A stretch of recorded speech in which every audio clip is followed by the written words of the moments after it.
పరిశుద్ధ గ్రంథము నుండి హెబ్రీలకు రాసిన పత్రిక 11వ అధ్యాయము 4వ వాక్యము మనం చదువుకుందాం. హెబ్రీలకు రాసిన పత్రిక 11వ అధ్యాయము 4వ వాక్యం. విశ్వాసమును బట్టి హేబేలు కయ్యూని కంటే శ్రేష్టమైన బలి దేవునికి అర్పించెను.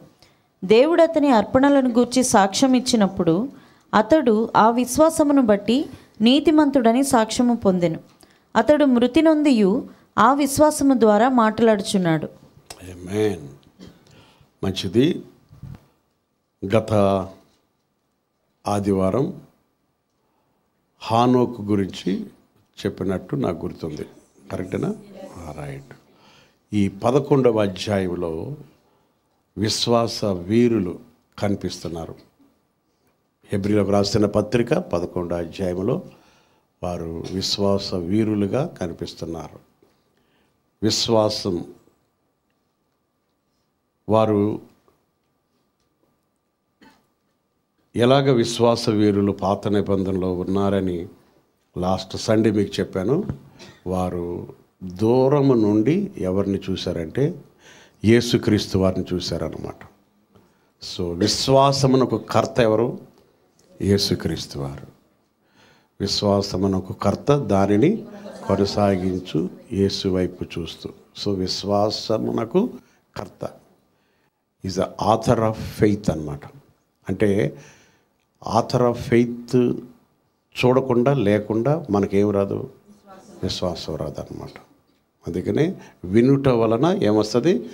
విశ్వాసం వస్తుంది. వినుట ఎవరిని గురించి వినాలంటే యేసయ్యను గురించి వినాలి. ఆమేన్. సో యేసు ప్రభుని గురించి మనం విన్నప్పుడే విశ్వాసం వస్తుంది. దేవునికి స్తోత్రం. హల్లెలూయా. సో పాత నిబంధనలో అబ్రహాము, ఇస్సాకు, శారా, అలాగనే ఇంకా చాలామంది ఉన్నారు కదా. నోవాహు, తదుపరి హేబేలు, మోషే, యోసేపు, రాహాబు, వీళ్ళందరూ అక్కడ దేవుని గురించి విన్నారు. అంటే యేసయ్యని గురించి విన్నారన్నమాట. దూరం నుండి ఎవరిని గురించి విన్నారంటే యేసయ్యని గురించి. మనము దగ్గర నుండి యేసయ్య గురించి విన్నామన్నమాట. సో వాళ్ళకి మనకున్న తేడా అంటే వారు దూరం నుండి ఎవరిని చూశారంటే యేసు ప్రభుని చూశారు. అబ్రహాము నా దినములు చూడగోరాడు, చూచాను అని ఉంటుంది బైబిల్లో. సో అబ్రహాము నన్ను చూశాడు కనుక ఆయన ఏమయ్యాడు? విశ్వాసులకు తండ్రి అయ్యాడు అనమాట. సో అర్థమవుతుంది కదా. సో మనము విశ్వాసులం. ఎవరు విశ్వాసులం? యేసయ్య విశ్వాసులం. ఆమేన్. హల్లెలూయా చెప్దాం. హల్లెలూయా. సో చూడండి, ఇక్కడ హేబేలు గురించి ఎంత చక్కగా వ్రాయబడి ఉందంటే, హేబేలు ఎవరు చెప్పండి అమ్మా? మీ ఇంటి పక్కన ఉన్నాయన. ఆదాముకి 2 కుమారులు. మొదటి కుమారుడు ఎవరు?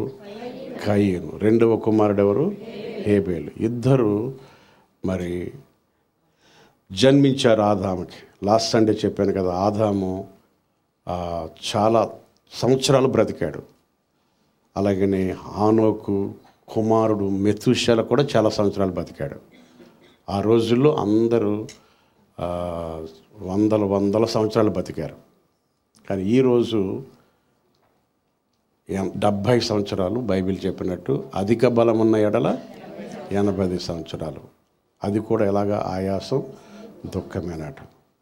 కానీ ఈ లోకంలో మరి ఏ క్షణంలో ఏమవుతుందో మనకి తెలియదు. చిన్నపిల్లలు చనిపోతున్నారు, రకరకాల రోగాలు వస్తున్నాయి. సో ఏది ఏమైనా క్రీస్తులో ఉన్నప్పుడు మనకి తప్పకుండా మన జీవము దాచబడి ఉన్నది. ఆమేన్. సో హేబేలు, కయ్యూను ఆదాముకు పుట్టినటువంటి కుమారులు. ఆ దినాల్లో ఎన్నో సంవత్సరాలు బ్రతికేవారు అన్నమాట. నిజంగా లాంగ్ లైఫ్ ఉండేది. సో ఈ రోజుల్లో కూడా అందరికీ ఎక్కువ కాలం బ్రతకాలని ఉంటుంది కదండి. మాట్లాడతలేదు.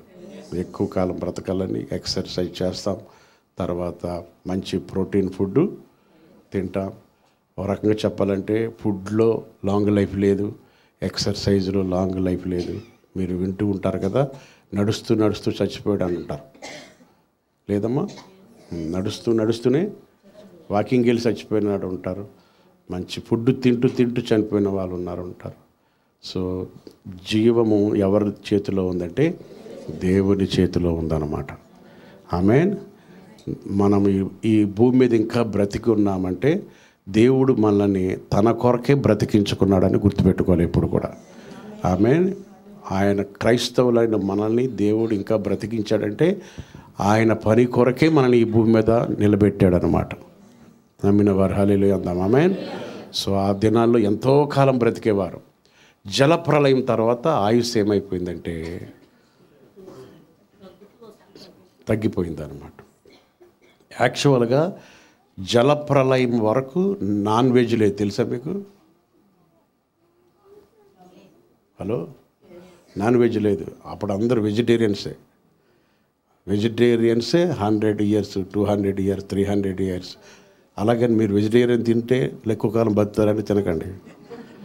మీన్ అంటే అందుకనే చెప్పాను, ఫుడ్లో లేదు, వాకింగ్లో లేదు, ఎందులోనూ లేదు. ఎందులో ఉందంటే దేవునిలోనే నీకు ఆయుష్ ఉందన్నమాట. సో ఎప్పుడు నాన్ వెజ్ ఇచ్చాడంటే జల ప్రళయం తర్వాత అప్పుడు ఏమన్నాడంటే చంపుకుని తినమన్నాడు అనమాట. అర్థమవుతుందా? సో తర్వాత నాన్ వెజ్ స్టార్ట్ అయింది. ఓకే, సో జాగ్రత్తగా గమనించండి. ఇక్కడ హేబేలు, ఇంకెవరు? కయ్యూను. ఈ కయ్యూను హేబేలు దేవుని సన్నిధికి వచ్చారు. వచ్చినప్పుడు ఇద్దరు 2 అర్పణలు తీసుకొచ్చారు, 2 కానుకలు. హేబేలు ఎవరంటే గొర్రెల కాపరి. కయ్యూను ఎవరంటే భూమిని సేద్యపరిచేవాడు, అంటే వెజిటబుల్స్ పండించేవాడు,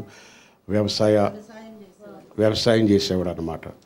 సో వ్యవసాయం చేసేవాడు కనుక తన వ్యవసాయంలో నుండి కొన్ని పండ్లు, కూరగాయలు ఇవన్నీ తీసుకొచ్చి దేవునికి అర్పణగా ఇచ్చాడు. హేబేలు ఏం తీసుకొచ్చాడంటే గొర్రెల కాపరి కాబట్టి గొర్రెలలో నుండి ఒక గొర్రె పిల్లను తీసుకుని వచ్చాడు అనమాట. ఇద్దరు దేవుని దగ్గరికి వచ్చారు. ఇద్దరు దేవుని దగ్గరికి వచ్చారు. కయ్యూనుకి కూడా దేవుడి దగ్గరికి వచ్చాడంటే కాస్తో కోస్తో దేవుడు అంటే ఏముంది? భక్తి ఉంది, విశ్వాసం ఉంది. ఇద్దరు వచ్చారు. కానీ బైబిల్ అంటుంది ఒకరి అర్పణ అంగీకరించబడింది, ఇంకొకరి అర్పణ లక్ష్య పెట్టలేదు, అంగీకరించబడలేదు అన్నది. ఎప్పుడన్నా మరి దీన్ని జాగ్రత్తగా ఆలోచిస్తే అసలు పాత నిబంధనలో అర్పణ విధానం ఎలా ఉండేదంటే లేవీకాండం, నేను అనుకుంటున్నాను లేవీకాండం 9వ అధ్యాయము 24వ వాక్యంలో ఇలా ఉండేదని నేను అనుకుంటున్నాను. ఎందుకంటే పాత నిబంధన ప్రకారము అర్పణ ఏదైనా తీసుకొచ్చి దేవుని ముందు పెట్టినప్పుడు ఏం జరిగేదంటే లేవీకాండం 9:24 యెహోవా యొద్ద నుండి అగ్ని బయలు వెళ్ళి బలిపీఠము మీదనున్న దహనబలి ద్రవ్యమును క్రొవ్వును కాల్చివేసెను. పాత నిబంధన ప్రకారం ఏంటంటే దహన బలిని తీసుకొచ్చి ఆ బలిపీఠం మీద పెట్టినప్పుడు దేవుడు వచ్చి దాన్ని ఏం చేసేవాడంటే కాల్చివేసేవాడు అనమాట, అగ్ని వచ్చి.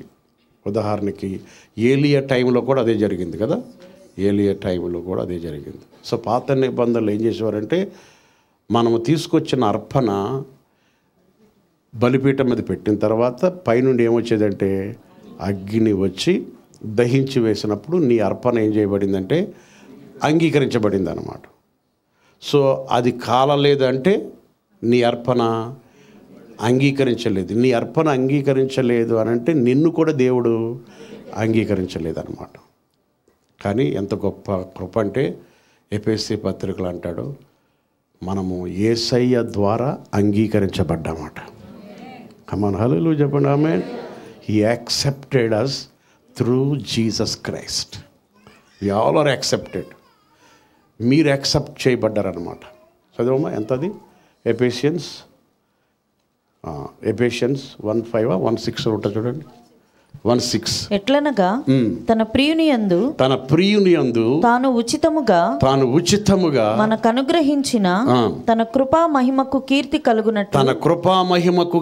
కలుగునట్లు తన చిత్త ప్రకారమైన దయా సంకల్పము చొప్పున యేసుక్రీస్తు ద్వారా తనకు కుమారులనుగా స్వీకరించుటకై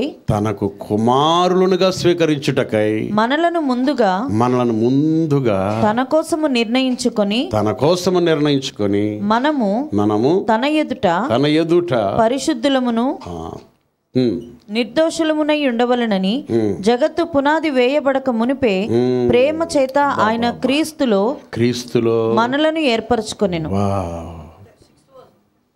తెలుగులో చాలా ఆకాశం భూమి అంత ఉంది. ఇంగ్లీష్లో ఒక్క చక్కగా ఉంటుంది. To the praise of the glory of his grace by which he made us accepted in the beloved. He has made us accepted in the beloved. Wow. ఆయన ప్రియుని యందు మనలను అంగీకరించాడు అన్నమాట. మనలుగా అంగీకరించలేదు, తన కుమారుని యందు మనల్ని అంగీకరించాడు. తన కుమారుని యందు అంగీకరించాడు కనుక మనల్ని ఎన్నడూ తృణీకరించాడు. ఎవరికి ఆమెను అంటలేదు, అర్థమైందా? మనల్ని ఎన్నడూ తృణీకరించాడు. మన అర్పణను కూడా దేవుడు ఏం చేయడు, తృణీకరించాడు. మీరు ఎంత ఇచ్చినా దేవుడు దానిని సేవ కొరకు వాడుకుంటాడు అనమాట.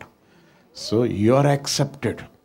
ఆ వర్డ్ చదివినప్పుడు ఉదయం లేచి ఆయన బిలావాడి యందు నేను అంగీకరించబడ్డాను. తన ప్రియుడు ఏమందాము తెలుగులో, తన ప్రియుని యందు మనము అంగీకరించబడ్డాం.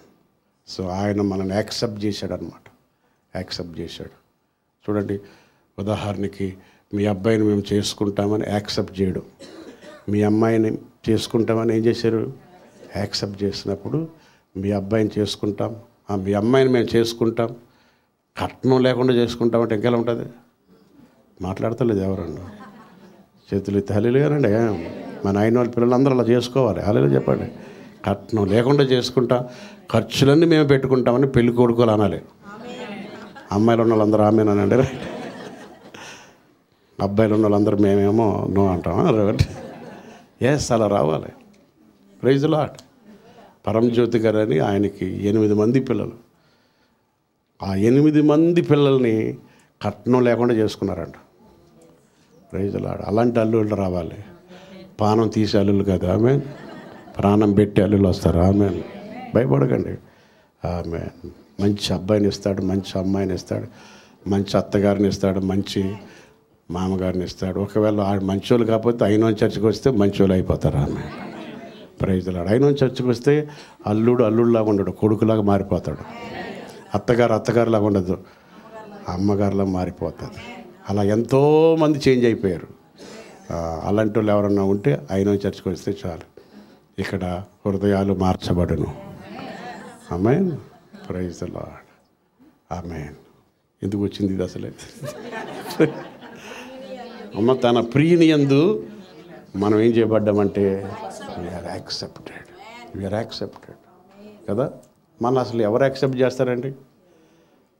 దేవుడు తన కుమారుడైన యేసుక్రీస్తు ద్వారా నిన్ను అంగీకరించాడు. Praise the lord. మనల్ని ఎవరు అంగీకరిస్తారు? మొన్న ఆ మధ్యలో న్యూస్ పేపర్ చదువుతుంటే ఐపీఎల్ టీం కొరకు కొంతమందిని యాక్సెప్ట్ చేసి ఒక వ్యక్తికి 27 కోట్లు పెట్టి కొన్నారట. ఎంత? ఒక వ్యక్తికి. ఆయన పేరు ఏదో నాకు తెలీదు. రిషప్పన్. ఆ యంగ్ పీపుల్కి తెలుసయ్యా. 27 crores పెట్టి కొన్నారట. మనల్ని ఎవరు కొంటారు? 27 రూపాయలు కూడా కొంటారు. ఇది అవునా కదా? కానీ నిన్నెవరు కొన్నారు తెలుసా? దేవాతి దేవుడు యేసయ్య ద్వారా యాక్సెప్ట్ చేశాడు అన్నమాట. నీ విలువ ఆయన విలువ కంటే ఎక్కువ. యేసయ్య స్వరక్తం ఇచ్చి సంపాదించిన సంఘం అన్నమాట. హల్లెలూయా, ప్రైజ్ ది లార్డ్. సంఘం అంటే ఏంటి? స్వరక్తమిచ్చి కొనబడ్డ సంఘం అన్నమాట. నిన్ను వెండి బంగారముల చేత, డాలర్ల చేత విలువ కట్టలేదు. నీకు విలువ కట్టడానికి నువ్వు పాపంలో ఉన్నప్పుడే నీకు విలువ కట్టాడు. నువ్వు దూరంగా ఉన్నప్పుడే నీకు విలువ కట్టాడు. నీకెవ్వరు విలువ ఇవ్వనప్పుడే యేసయ్య విలువ ఇచ్చాడు. వింటున్నారా? ఎవ్వరు నీకు విలువ ఇవ్వరు. నువ్వు విలువిస్తే విలువిస్తారు. యేసయ్య నీకు విలువ లేనప్పుడు విలువ పెట్టాడు. శత్రువులుగా ఉన్నప్పుడు ప్రేమించాడంటండి. నిజంగా సాధారణంగా మనము విలువ కలిగిన దానికే విలువ పెడతాం, కానీ దేవుడు విలువ లేని మనకి వాల్యూ పెట్టాడు అనమాట అండి. ఎంత గొప్ప దేవుడు! ఆమేన్. మన దేవుడు ఎంత గొప్ప దేవుడు! మనల్ని క్రీస్తులో ఏం చేశాడంటే he accepted us through his beloved. ఆ వర్డ్ ఎంత బాగుంది చూడండి, మరొకసారి పెట్టినాను అది. To the praise of the glory of His grace, by which He made us accepted in the beloved. Accepted in the beloved. ఆ వర్డ్ ఎంత బాగుందంటే, when you are accepted, if some people accepted, they can reject. But if God accepts, He never rejects. You are always accepted. You are always beloved. You are always His favorite. మీకు ఆయన favourite కాదు, ఆయనకే మీరు ఎవరంటే favourite అన్నమాట. ఆయనే ఏం చేస్తాడంటే మిమ్మల్ని చూసి నవ్వుతాడట. ఆయన ఫేస్బుక్ ఉంటే ఆయన ఫేస్బుక్లో నీ ముఖం పెడతాడు అనమాట. సంతోషం లేదు. ఆయనకి వాట్సాప్ ఉంటే ఆయన స్టేటస్లో నిన్ను ఎట్టుకుంటాడు అనమాట. దేవునికి స్తోత్రం. ఆయనకి ఏదన్నా ఉంటే, మీకేముంది ఇన్స్టాగ్రామ్ ఉంటుంది కదా, ఆ ఇన్స్టాగ్రామ్ మీకుంటే మీరు ఏదో పెట్టుకుంటారు, కానీ ఆయనకే ఇన్స్టాగ్రామ్ ఉంటే ఆయనకు ఉంది. అన్నీ ఆయనయే. ఆయన ఇన్స్టాగ్రామ్లో మీరున్నారు, ఆయన ట్విట్టర్లో మీరున్నారు, ఆయన వాట్సాప్లో మీరున్నారు, ఆయన ఫేస్బుక్లో మీరున్నారు. ఆయన హృదయంలోనే ఉన్నప్పుడు ఆయన హృదయంలో ఉన్నప్పుడు ఆయన ఎక్కడెక్కడైనా పెట్టుకుంటాడు కదా. మీకు మీ భార్య మీ హృదయంలో ఉంటుంది కాబట్టి ఒకసారి పెడతారు, ఒకసారి తీస్తారు. కొత్తగా పెళ్ళి అయితే ఇద్దరు పెట్టుకుంటారు, 1 ఇయర్కి ఒకరే పెట్టుకుంటూ ఉంటారు. ఆమేన్. నువ్వు కట్టుకున్న బట్టలను చూడు, లేకపోతే నువ్వు వేసుకున్న వస్తువులు చూసి మురిసిపోడు, కానీ నిన్ను భూమికి పునాదులు వేయబడక మునిపే నువ్వు దిగంబరుగా ఉన్నప్పుడు ఇష్టపడ్డాడంట దేవుడు. అంత గొప్ప దేవుడు మన దేవుడు. ఆయన కొరకు ఎంతైనా మనం బ్రతకాలి. ఆమేన్. చూడండి, ఇక్కడ కయ్యూను అర్పణ అంగీకరించబడలేదు, కానీ హేబేల్ అర్పణ అంగీకరించబడింది. సో వీళ్ళిద్దరికీ అర్పణలు ఇవ్వాలని ఎలా తెలిసింది అని ఆలోచిస్తే, యాక్చువల్గా ఫెయిత్ అంటే మీనింగ్ ఏంటంటే, ఒకసారి అది పెట్టినా, ఫెయిత్ అంటే ఒకసారి స్క్రీన్ మీద పెట్టు. ఒక జాన్ బ్రౌన్ అని ఆయన మంచి చక్కని స్టేట్మెంట్ ఇస్తాడు. ముందు ఫెయిత్ పెట్టు, తర్వాత జాన్ బ్రౌన్ అని ఒక థియాలజియన్ చాలా చక్కని స్టేట్మెంట్ ఇస్తాడు దీని గురించి. కయ్యూను అర్పణ అంగీకరించబడిన దాని గురించి, హేబేల్ అర్పణ అంగీకరించే దాన్ని బట్టి ఒక చక్కని ఆలోచన ఇస్తాడు. ఆ ఆలోచన నేను మీకు తెలియదు. ఓకేనా? Ready? Faith believes what God has revealed and trust what God has promised. Faith అనేది దేవుడు రివీల్ చేసిన దానిని నమ్మడం అన్నమాట. దేవుడు ఏదైతే బయలుపరిచాడో దాన్ని ఏం చేయాలి? విశ్వాసం ఉంచాలి. సో దేవుడు కయ్యూనికి హేబేల్కి, కయ్యూనుతో హేబేల్తో దేవుడు చాలాసార్లు మాట్లాడి చాలా రివీల్ చేసి ఉంటాడు. కానీ కయ్యూను దానిని నమ్మలేదు, హేబేలు దాన్ని నమ్మాడు అనమాట. అర్థమవుతుంది కదా? సో ఒక రకంగా చెప్పాలంటే, దేవుడు చెప్పింది, దేవుడు రివీల్ చేసిన దాన్ని, దేవుడు వాగ్దానం చేసిన దానిని హేబేలు ట్రస్ట్ చేశాడు, నమ్మాడు. కయ్యూను ఏం చేయలేదు? నమ్మలేదు. ఒక రకంగా చెప్పాలంటే హేబేలేమో వినిపించుకున్నాడు, కయ్యూనేమో విన్నాడు. అర్థమైందా? వినిపించుకోవడం వేరు, వినడం వేరు. ఏంటి దానికి డిఫరెన్స్? చాలామంది వింటారు, ఏం చేయరు? వినిపించుకోరు. ఇదేంటి పాస్టర్ గారు అంటారు. చాలామంది వింటారు, మనం చెప్పిందంతా వింటారు కదా, వినిపించుకోరు. వినిపించుకోరంటే అండర్స్టాండ్ చేసుకోరు, అండర్స్టాండ్ అవ్వదన్నమాట. కొంతమంది వింటారు కానీ దానికి అర్థాన్ని గ్రహించరు అన్నమాట. సో అందుకనే హేబేలు విన్నాడు, వినిపించింది, విన్నాడు, వినిపించుకున్నాడా ఏమంటారు? ఈ అర్థమైంది. హేబేలు మాత్రం జస్ట్ విన్నాడు అనమాట. సారీ కయ్యూను మాత్రం అలాగే. ఎందుకనంటే మీరు కూడా వింటున్నారట్టు, రైట్? కయ్యూను జస్ట్ ఏం చేశాడు? విన్నాడు. ఒక చోట అంటాడు, మీరు వినువారు మాత్రముగా ఉంటే ఏమన్నాడు చెప్పండి? మిమ్మల్ని మీరే మోసపరుచుకుంటారంట. విన్నవారే కాదు, విన్నవారే కాకుండా ఏం చేయాలి? వినిపించుకోవాలి, దాన్ని అర్థం చేసుకోవాలి. సో ప్రకటన గ్రంథంలో 1వ అధ్యాయం అంటాడు, దేవుని వాక్యం వినువారు, దేవుని వాక్యం చదువువారు, దానిని గైకొనువారు ధన్యులు అంటాడు. వినాలి, దానిని రాయబడిన సంగతులు వినాలి, గైకొనాలి.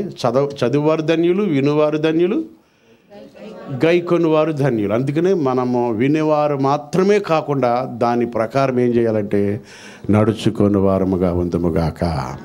గట్టిగా ఆమేనండి, ఆమేన్. సో ఇప్పుడు కయ్యూను ఏం చేశాడు? విన్నాడు. హేబేలు ఏం చేశాడు? విన్నాడు, గైకొన్నాడు అనమాట. సో అందుకనే కయ్యూను అర్పణ ఏం చేయబడలేదంటే, కయ్యూను చాలా అలక్ష్యంగా ఉన్నాడు. అలక్ష్యమా ఏమంటారమ్మా? నిర్లక్ష్యంగా ఉన్నాడు. హల్లెలూయా. సో ఉదాహరణకి మీ భార్య కానీ మీ భర్త కానీ నువ్వు చెప్పేదానికి నిర్లక్ష్యంగా ఉందంటే మీకు ఎలా ఉంటుంది? మాట్లాడరమ్మా అమ్మా. టీ అడిగాక నీళ్ళు తెచ్చింది అనుకో, ఎలా ఉంటుంది? మాట్లాడతలేదు. ఎప్పుడు ఏది అడిగినా వేరే చేస్తుంది అనుకో, నీకు తేడా వస్తుంది. నువ్వు అడిగేది, నువ్వు చెప్పేది ఎలా వినాలి? క్లీన్గా అబ్జర్వ్ చేయాలి కదా, అంతేనా? మాట్లాడతలేదు, అవునా? అప్పుడు చెప్పింది చేసింది అనుకో, ఆ రోజు చాలా హ్యాపీగా ఉంటుంది. చెప్పిన దాన్ని అలా వినకుండా అంటే అప్పుడు అంటావు, నీ మైండ్ ఎక్కడో ఉందంటావు, నీ మనసు ఎక్కడో ఉందంట. అక్కడి నుంచి నా మనసు ఎక్కడ ఉంది? నేను ఇక్కడే ఉన్నాను కదా. నువ్వు ఇక్కడే ఉన్నావు కానీ నీ మనసు ఎక్కడో ఉంది, మీ అమ్మ వాళ్ళ ఇంటికి ఉన్నట్టు ఉంది అంటాడు. అక్కడి నుంచి ఏం స్టార్ట్ అవుతుంది? నువ్వు చెప్పగానే విని చేసాడంటే అది ఎలా ఉంటుందంటే చాలా అద్భుతంగా ఉంటుంది. హల్లెలూయా, దేవునికి స్తోత్రం. చేతులెత్తి హల్లెలూయా చెప్దాం. ఆమేన్, ప్రైజ్ ది లార్డ్.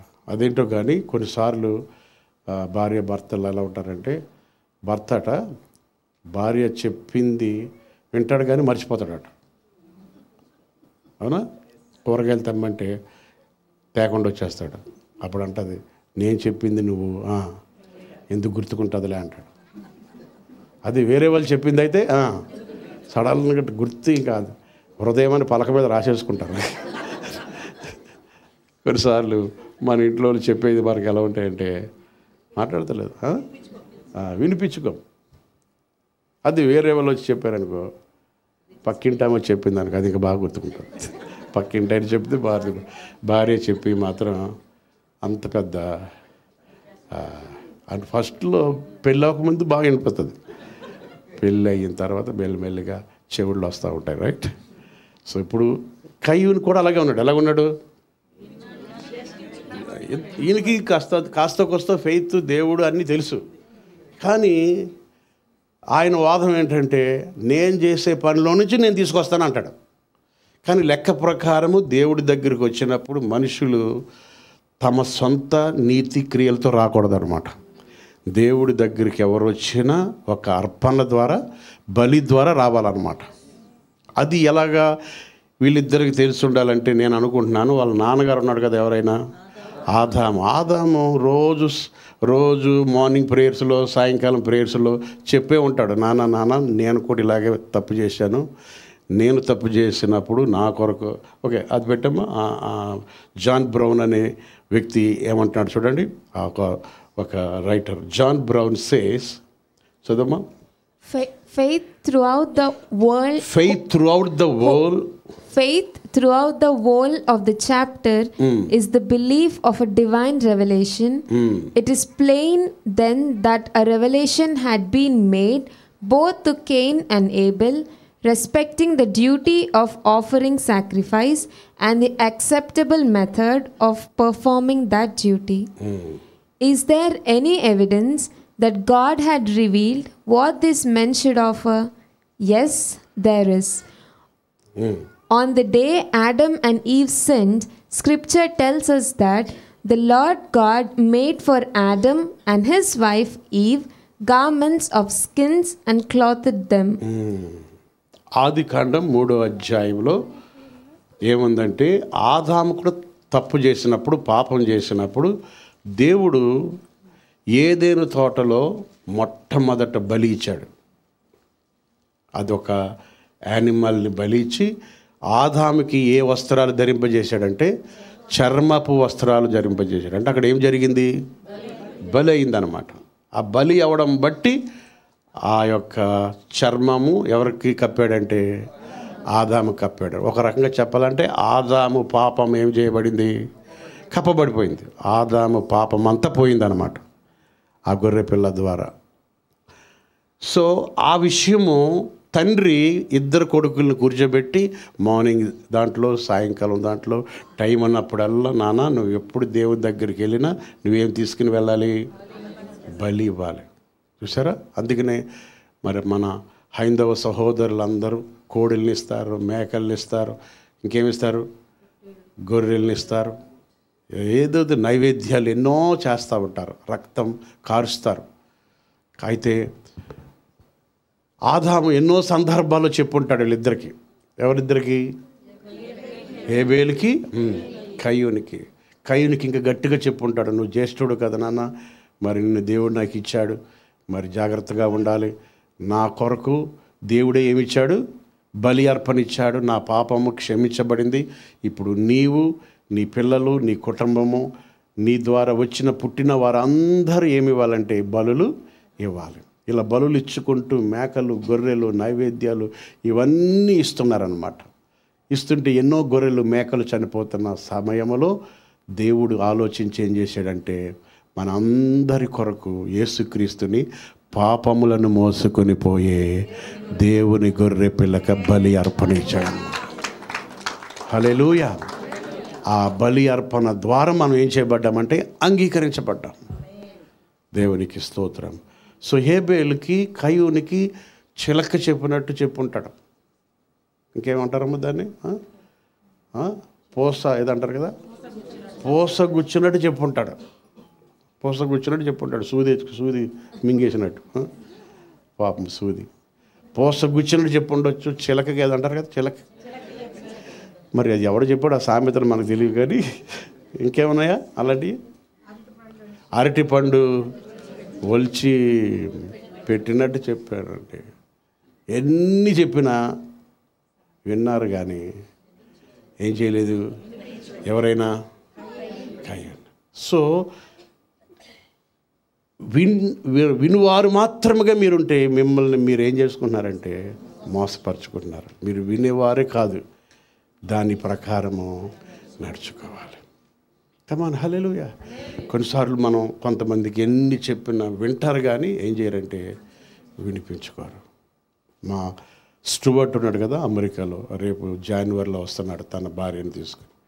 ఇద్దరు వస్తున్నారు.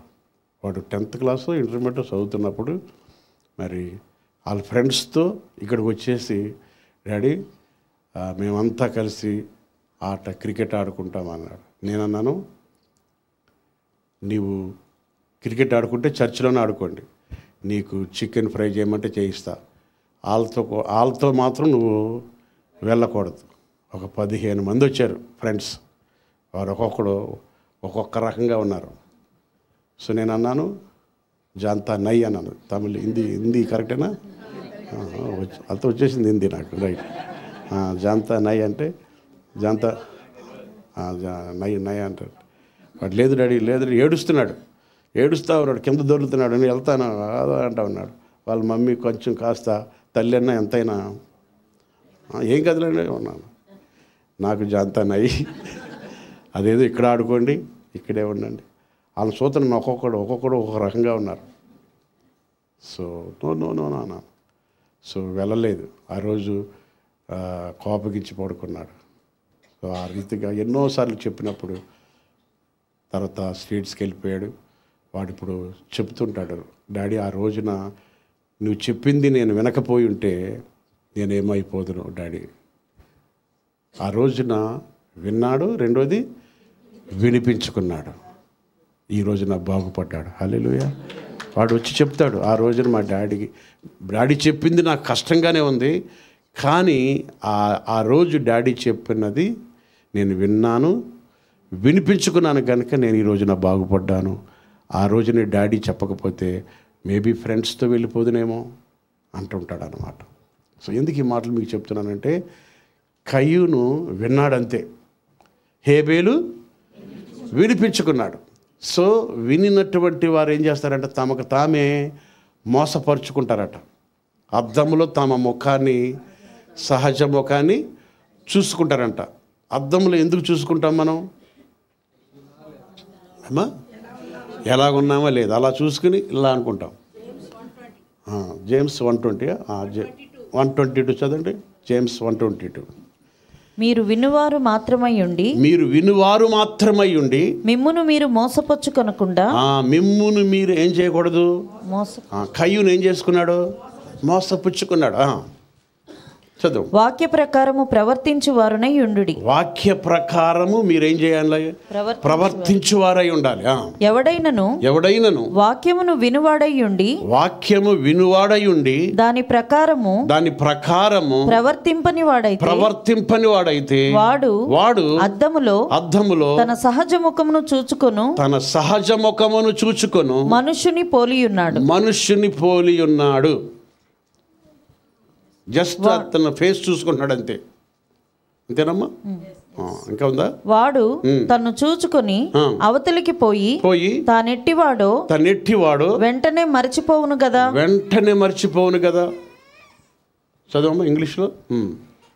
For if anyone is a hearer of the word and not a doer, he is like a man observing his natural face in a mirror, for he observes himself and goes away and immediately forgets what kind of man he was. He was. అంటే just చూసుకున్నాడు అంతే. చూసుకునేది ఎందుకు? ఎలా ఉన్నామో సరి చేసుకోవడానికి. Hello, చూసుకునే వెళ్ళిపోతున్నామంటే నీది ఎలా ఉంటుందంటే నిన్ను చూడలేకుండా అయిపోద్ది. అద్దం చూసుకున్నప్పుడల్లా ఏం చేస్తావు? కరెక్షన్ చేసుకుంటారు అంటాం. అంటే సెట్ చేసేసుకుంటాం. అద్దం చూసినప్పుడల్లా సెట్ చేసుకుంటాం. అందుకని వాక్యం విన్నప్పుడల్లా మనం ఏం చేయాలి? సెట్ చేసేసుకోవాలి. అమ్మా, సరి చేసేసుకోవాలంటే ఏదో పెద్ద అని కాదు. క్రీస్తులో నువ్వేమై ఉన్నావో దాన్ని నమ్మాలన్నమాట, అంతే. కాబట్టి హల్లెలూయా. సో వారమంతా సాతానుగాడు నువ్వు దేవుడిని ప్రేమిస్తలేదు, దేవుడిని విడిచిపెట్టేసాడని వస్తావన్నమాట. ఇక్కడికి వచ్చినప్పుడు క్రీస్తులో నువ్వు ఆయన బిలవడ్లో నువ్వు యాక్సెప్ట్ చేయబడ్డావు అనగానే వెంటనే yes I am accepted by God అనుకోవాలన్నమాట. ఐ యామ్ ఏ బిలవడ్ అనుకోవాలన్నమాట. ఆమేన్. సో అందుకని వాక్యం విన్నప్పుడల్లా, వాక్యం చదువుతున్నప్పుడల్లా మన జీవితంలో దానిని విని దాన్ని ఏం చేయాలంటే గ్రహించాలి.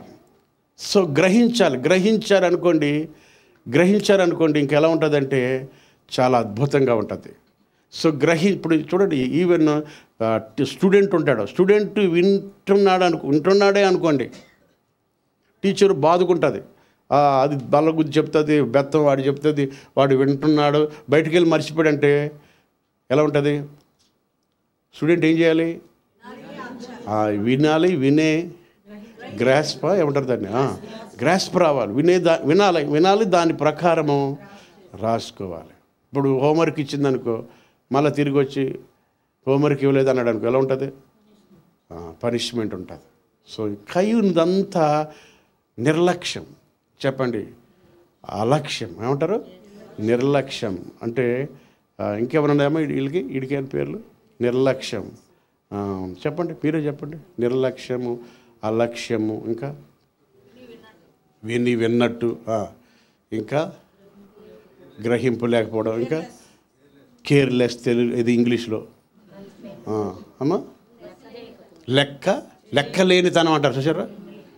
భార్య భర్త అంటాడు కదా, నేనంటే అసలు నీకు లెక్కే లేదు, డబ్బులు లెక్కెట్టుకున్నావు కానీ నేనంటే నీకు నేనెందుకు నీకు లెక్క ఉంటానులే, నేనెందుకు నీకు అసలు అక్కడే స్టార్ట్ అవుతుంది. నేనంటే నీకు మీ అమ్మ అంటే లెక్క, మీ అక్క అంటే లెక్క, మమ్మల్నే మీరు నువ్వెంతలే అంటారు. Very good. నీకేం తెలియదులే, నువ్వు ఇంట్లో కూర్చో, వంట చేసుకో, అన్నీ బయటకు వస్తున్నాయి పాప. రైట్, నిజమే కదా. మళ్ళీ వాళ్ళ అమ్మ వచ్చిందనుకో ఉంటాడు, అలాక్క వచ్చిన వాళ్ళందరూ వచ్చి భలే ఉంటారు. భార్య దాడికి అప్పుడు సీరియస్ అయిపోతారు. పాప ఆమె కొట్టుకుంటాడు, మీ కొడుకు చెప్పమ్మంటే ఆమె ఎందుకు చెప్తుంది? సో ఇలాగా సంసారం అంతా. పాపం ఈ కయ్యూని కూడా ఇలాగే ఉన్నాడు అనమాట. దేవుడు అంటే కాస్త కిస్తా ఉంది, ఏంటి భక్తి ఉంది, ఫెయిత్ ఉంది, కానీ వినిపించుకోడు. నాకు అర్థమైంది, ఇలాంటి వాళ్ళు 90% ఉంటారేమో అనిపిస్తుంది చర్చెస్లో. అందుకని వినేవారు కాదు, కానీ ఏం చేయాలి? వినిపించుకోవాలి. వినే స్టూడెంట్స్ ఎంతమంది ఉన్న లాభం ఏంటి? వినిపించుకుంటేనే వాళ్ళు రేపో మాపో డాక్టర్లో, ఇంజనీర్లో గొప్ప సక్సెస్ అవుతారనమాట. అంతేనా కదా చెప్పండి. విన్నాను అయ్యగారు అంటే, ఏ విన్నామంటే విన్నాను అయ్యగారు, ఏ విన్నామంటే విన్నాను అంటాడు, ఏ విన్నామంటే విన్నాను, అంతే. నేను వచ్చాను, విన్నాను, ఏం విన్నా బ్రదర్ అంటే విన్నాను, వచ్చాను, బాగుంది, ఏం బాగుందంటే ఏమో బిర్యానీ బాగుంది, అంతే. రైట్, ఆమేన్. నిజంగా మీరు వింటున్నారు, గ్రహిస్తున్నారు కనుకనే మీలో గొప్ప ఆశీర్వాదాలు నేను చూడగలుగుతున్నాను. మన చప్పట్లు కొట్టండి, హల్లెలూయా, ప్రైజ్ ది లార్డ్. సో ఎప్పుడైతే దాన్ని గ్రహిస్తారో మీలో అనేక గొప్ప గొప్ప కార్యాలు జరిగిస్తాయి అన్నమాట. అందుకని నాకు వినేవారు కాదు, ఎవరు కావాలి? వినిపించుకొని దాని ప్రకారం నడుచుకున్నప్పుడు నీ జీవితంలో గొప్ప చేంజ్ అనేది వచ్చేస్తుంది అన్నమాట. సో నిర్లక్ష్యంగా ఉన్నాడు, అలక్ష్యంగా ఉన్నాడు, అసలే లెక్కలేని తన నాన్నగారు చిలక చెప్పినట్టు చెప్పుంటాడు, అరటిపండు ఒలిచినట్టు చెప్పుంటాడు, నాన్న చెప్పుంటాడు, మరి అవ్వమ్మ కూడా చెప్పుంటుంది కదా, ఇద్దరు చెప్పుంటారు. కానీ ఇద్దరు బయలుదేరి వెళ్ళినప్పుడు ఒకడు విన్నాడు, వినిపించుకున్నాడు, ఇంకొకడు విన్నాడు మాత్రమే. చూసారా? యాక్చువల్గా ఇక్కడ ప్రత్యేకత ఏంటంటే 3:21 చదవమా, ఆదికాండం 3:21 చదివరా ఒకసారి చదవండి. దేవుడైన యెహోవా ఆదామునకును అతని భార్యకును చర్మపు చొక్కాయిలను చేయించి వారికి తొడిగించెను. అప్పుడు దేవుడైన యెహోవా ఇదిగో మంచి చెడ్డలను ఎరుగునట్లు ఆదాము మనలో ఒకని వంటి వాడాయెను. కాబట్టి అతడు ఒకవేళ తన చెయ్యి చాచి 21 మరొకసారి చదువు. దేవుడైన యెహోవా ఆదామునకును అతని భార్యకును చర్మపు చొక్కాయలను చేయించి వారికి తొడిగించెను. చర్మపు చొక్కాలను. సో ఆదాము చేసిన పాపము కొరకు ఏదైనా తోటలో ఏమి జరిగిందంటే బలి జరిగిందనమాట. చర్మపు చొక్కాలను తొడిగించాను. అందుకని ఇక్కడ కయ్యూను అర్పణను అర్పించాడు. 4:11 ఒకసారి చదువు. 4:11 ఇది మీకు ఆదికాండం 4వ అధ్యాయంలో కూడా కయ్యూను హేబేలు చరిత్ర మీకు ఉంటుంది అనమాట. చదువుదాం. ఆదికాండం 11:4 హెబ్రీ 11:4 11:4 హీబ్రూ 11:4 ఎస్ త్వరగా విశ్వాసమును బట్టి హేబేలు కయ్యూను కంటే శ్రేష్టమైన బలి దేవునికి అర్పించెను. ఓకే, దేవుడి గురించి విన్నాడు, కయ్యూను విన్నాడు, హేబేలు విన్నాడు. తల్లిదండ్రులు చెప్పారు, దేవుడు కూడా చెప్పాడు. సో దేవుడు చెప్పింది, తల్లిదండ్రులు చెప్పింది విన్నాడు, వినిపించుకున్నాడు. అందుకనే ఇతనికి ఏం వచ్చిందంటే ఫెయిత్ వచ్చిందనమాట. వినుట వలన ఏమొస్తుంది? విశ్వాసం వస్తుంది. ఓకే, సో అందుకని ఫెయిత్ అంటే ఏంటి అని చెప్పాను మీకు. అక్కడ ఫస్ట్ ఫెయిత్ అంటే ఏంటి చూడండి. అక్కడ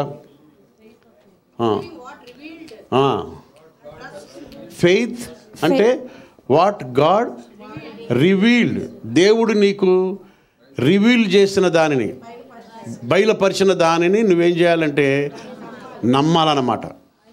ఓకే, పేరెంట్స్ రివీల్ చేశారు, దేవుడు వాళ్ళిద్దరికి రివీల్ చేశాడు. పెట్టమది, దేవుడు వాళ్ళిద్దరికి రివీల్ చేశాడు.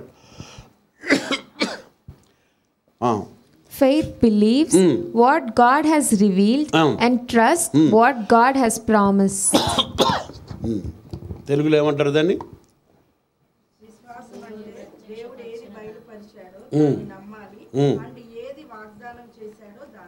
దానిని నమ్మాలి. దేవుడు ఏది బయలుపరిచాడో దానిని ఏం చేయాలి? నమ్మాలి. వాగ్దానాన్ని విశ్వసించాలి, నమ్మాలన్నమాట. అది ఫెయిత్ అన్నమాట. So faith believes what God has revealed and trust what God has promised. విషయం ఏంటంటే హేబేలు దేవుడు రివీల్ చేసిన దానిని ఏం చేశాడంటే నమ్మాడు. అందుకని నమ్మి ఏం చేశాడంటే విశ్వాసంతో అని ఉంటారు చూడండి. అక్కడ నమ్మాడు కనుక ఏమొచ్చింది? ఆయనకి విశ్వాసం వచ్చింది. అందుకని విశ్వాసముతో ఏం తీసుకున్నాడంటే విశ్వాసమును బట్టి చెప్పండి అందరు. విశ్వాసమును బట్టి హేబేలు కయ్యూను కంటే శ్రేష్టమైన బలిని దేవునికి అర్పించాను. కయ్యూను కంటే శ్రేష్టమైన బలి. ఇక్కడ జాగ్రత్తగా గమనించండి. హేబేలు గొప్పతనం కాదు ఇక్కడ, వింటున్నారా? It is not better brother. హేబేలు కయ్యూను కంటే మంచి బ్రదర్ అని కాదు ఇక్కడ. రెండవది, హేబేలు కయ్యూను కంటే గొప్పవాడని కాదు, కానీ ఇక్కడ మెయిన్గా బెటర్ సాక్రిఫైస్. మెయిన్ ఏంటంటే బలి, better sacrifice, better covenant, better sacrifice. So అందుకని ఫెయిత్తో ఏం చేశాడంటే ఆయన విశ్వాసముతో అర్పణ. మరొకసారి చదవము. విశ్వాసమును బట్టి హేబేలు కయ్యూను కంటే శ్రేష్టమైన బలి దేవునికి అర్పించెను. దేవుడు అతని అర్పణలను గూర్చి సాక్ష్యం ఇచ్చినప్పుడు అతడు ఆ విశ్వాసమును బట్టి నీతిమంతుడని సాక్ష్యం పొందెను. ఎప్పుడైతే ఈ యొక్క సాక్రిఫైస్ ద్వారా, ఈ బలి ద్వారా ఇతడిని దేవుడు ఏం చేశాడంటే నీతిమంతుడని సాక్ష్యం ఇచ్చాడు. ఇప్పుడు ఈయనెవరు? నీతిమంతుడు. సో ఎలాగా నీతిమంతుడు అయ్యాడంటే ఆ బలి ద్వారా. ఎవరు? హేబేలు నీతిమంతుడయ్యాడు. సో ఆ అర్పణ ద్వారా, ఆ బలి ద్వారా నీతిమంతుడయ్యాడు. అటు రీతిగానే యేసయ్య మరణము ద్వారా, యేసయ్య రక్తము ద్వారా దేవుడు మనలందరినీ నీతిమంతులుగా చేశాడనమాట. ఓకే, నీతి అనే వస్త్రాన్ని దేవుడు మనకి ధరింపజేశాడనమాట. హల్లెలూయా. సో బై ఫెయిత్, విశ్వాసం ఎలాగొచ్చింది? దేవుడు రివీల్ చేసిన దానిని నమ్మాడు, విన్నాడు, వినిపించుకున్నాడు. తర్వాత ఆయన ఏమయ్యాడంటే నీతిమంతుడయ్యాడు. సో కయ్యూను విన్నాడు, వినిపించుకోలేదు, నిర్లక్ష్యంగా ఏం తీసుకొచ్చాడంటే ఏం తీసుకొచ్చాడు? కూరగాయలు అవి తీసుకొచ్చాడు. అప్పుడు దేవుడు అతన్ని ఏం చేశాడంటే విన్నాడు కానీ గ్రహించలేదు, బై ఫెయిత్ చేయలేదు, బలినివ్వలేదు. సో ప్రపంచంలో ఉన్న వారందరూ దేవుని దగ్గరికి చేరాలంటే బలులు ఇస్తున్నారు కదా, బలుల ద్వారానే చేరతారు. That is the way to God. So అందుకని ప్రపంచంలో ఉన్న వారందరూ, పుట్టినోళ్ళు పుట్టబోయే వారందరూ ఒక బలి ద్వారానే దేవుడి దగ్గరికి వెళ్ళి నీతిమంతులు అవ్వాలి. ఆ బలి ఎవరంటే ప్రభువు అయిన యేసుక్రీస్తు. నీ క్రియలు కాదు, నీ నైవేద్యాలు కాదు, నీ తపస్సులు కాదు, జపాలు కాదు, దేని ద్వారా వెళ్ళినా యూ విల్ బి రిజెక్టెడ్.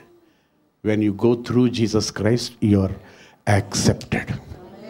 గట్టిగా హల్లెలూయా అందాం, ఆమేన్. సో ఇప్పుడు హేబేలు ఏమైపోయాడు? నీతిమంతుడు అయిపోయాడు. అయ్యాడా లేదా చెప్పండి?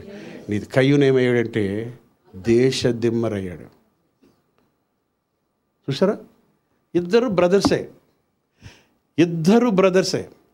ఇద్దరు ఒక ఫ్యామిలీలో పుట్టారు. ఇద్దరు ఒకే వాక్యం విన్నారు. హలో, ఇద్దరు తల్లిదండ్రులు చెప్పిందే విన్నారు, ఇద్దరు దేవుడు చెప్పిందే విన్నారు.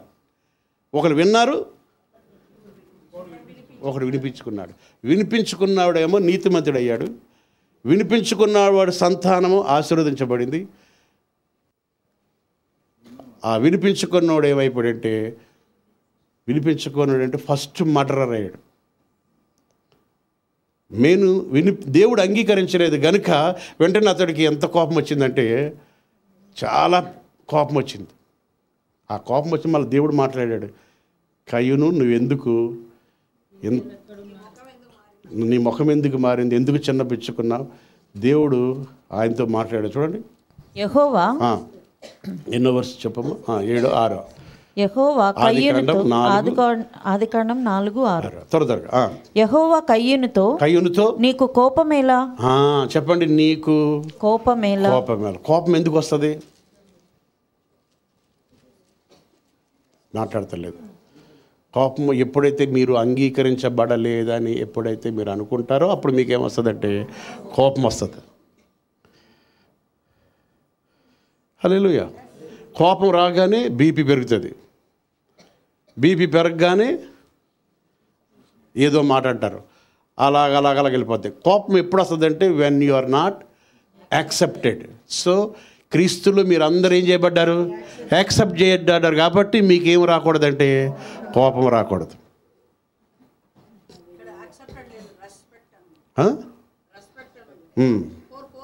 4 త్వరగా. Abel also bought of the firstborn of his flock and of their fat, and the Lord respected Abel and his offering. He respected it.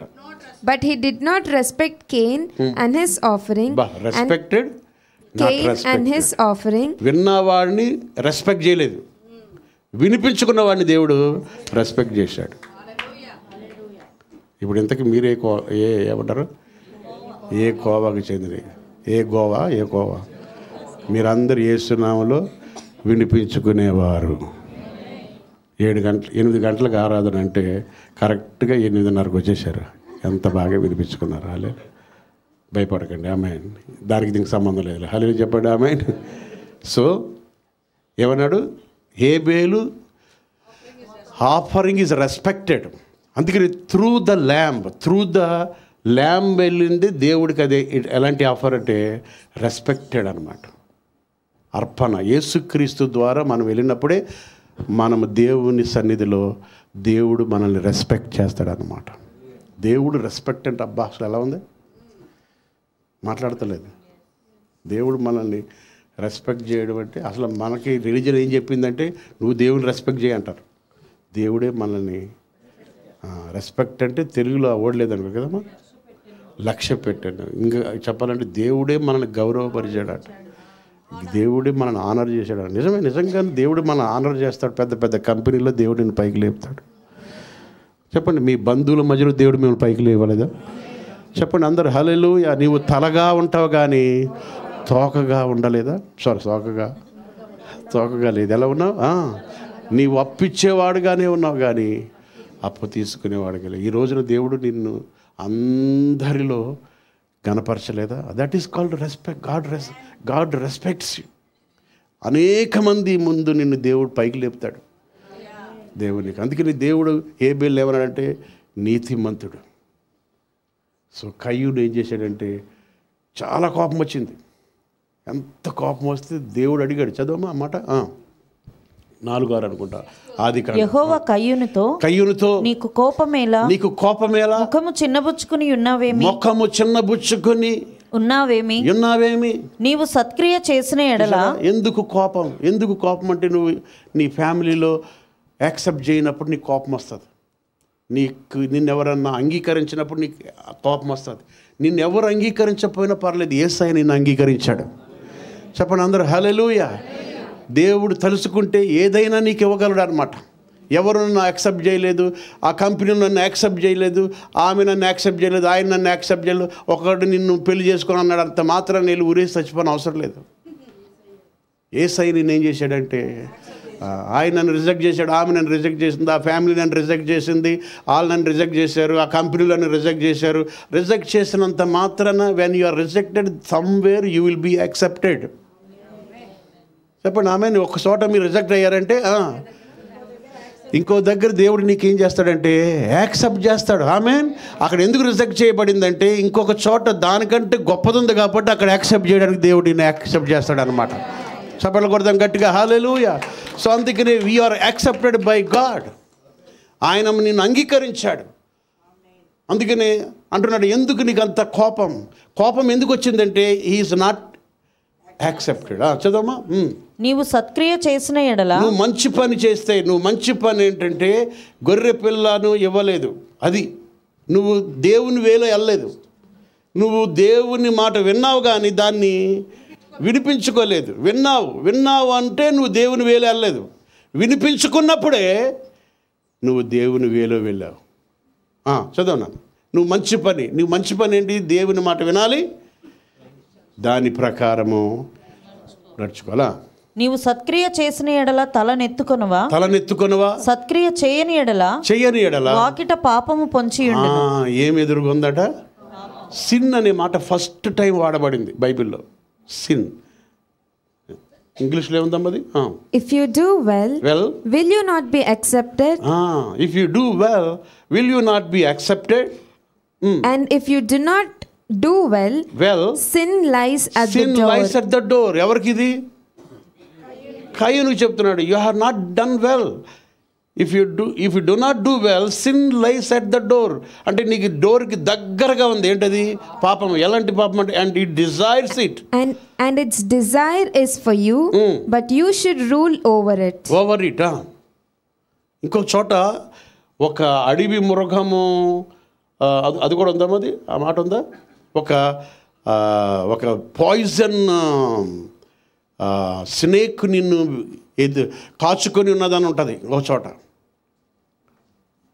పాము నిన్ను కాచుకొని ఉన్నది అంటది సిన్ అంటే. సో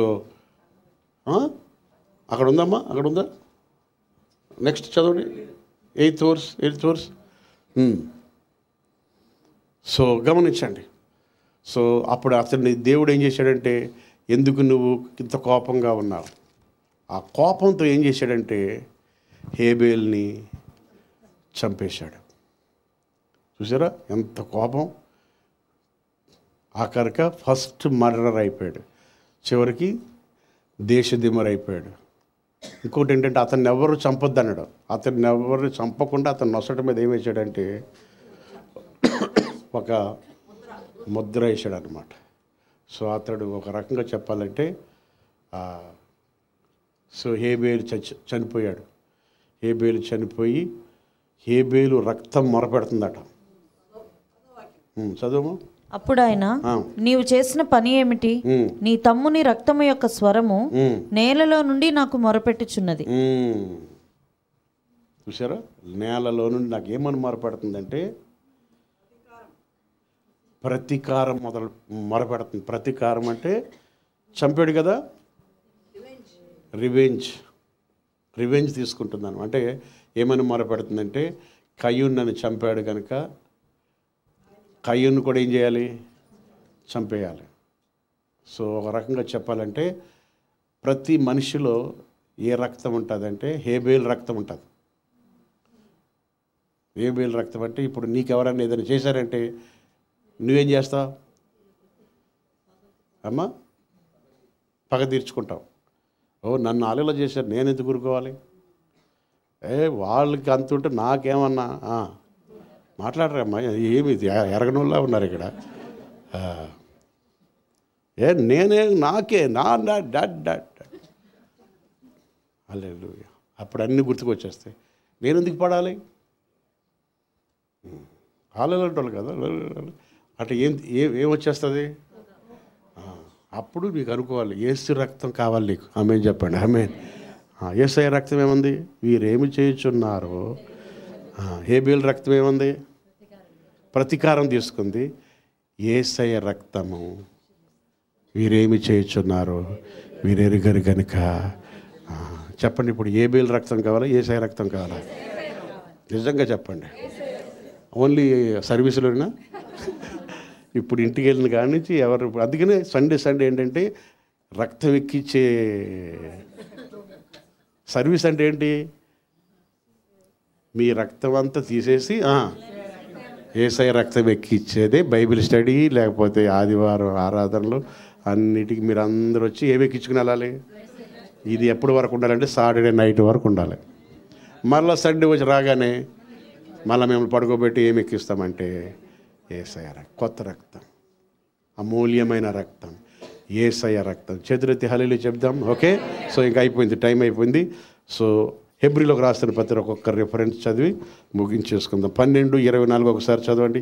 ఐజయా 53:7 ఒకసారి చదివి మనం ప్రభు బలంలోకి వెళ్ళిపోదాం. దేవుడు మిమ్మల్ని దీవించును గాక. ఆమేన్.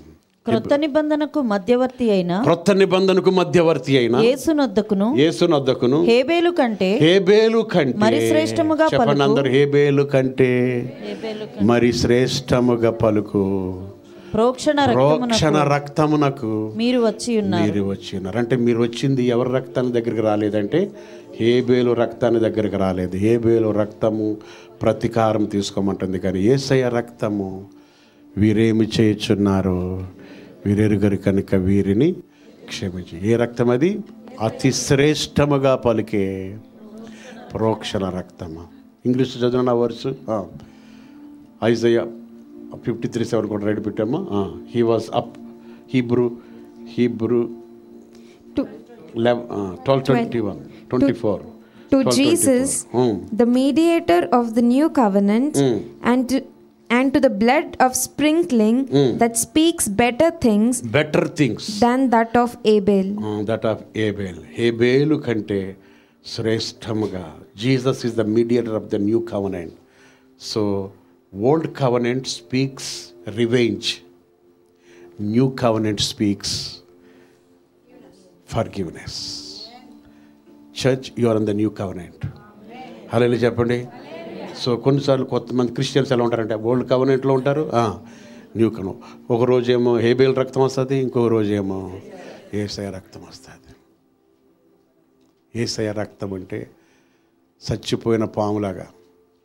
నిన్నేమన్నా నీకేమైనా కోపం వచ్చిందంటే వెంటనే అనుకోవాలి హేబేల్ రక్తం రాత్రి ఎక్కినట్టు ఉంది అనుకోవాలి. అంతే. ఏమన్నా నిశ్శబ్దంగానే ఉండాలి. ఎవరి రక్తం అది? సిలువలో ఎంత కొట్టినా ఏం చేసినా మీరేమి చేస్తున్నారు మీరేది కనుక ఆ ఒక్క ఓడే ప్రపంచాన్ని మార్చేసింది అనమాట అండి. కమాన్ హల్లెలూయా. చూడండి, బెటర్ థింగ్స్ చదివాను ఇంగ్లీష్లో వాడు ఎంత బాగుంది. To Jesus, the mediator of the new covenant, and to the blood of sprinkling that speaks better things than that of Abel.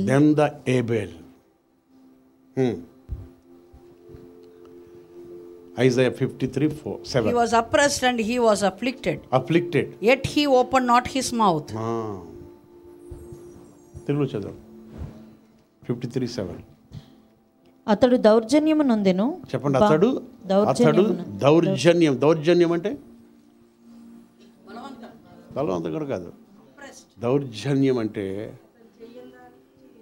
దౌర్జన్యం వాళ్ళు దౌర్జన్యం చేశారు నా మీద అంటారు కదా అమ్మా, గొడవ పడ్డారు నా మీదకి. అతడు దౌర్జన్యము చేయబడి దబాయించారు.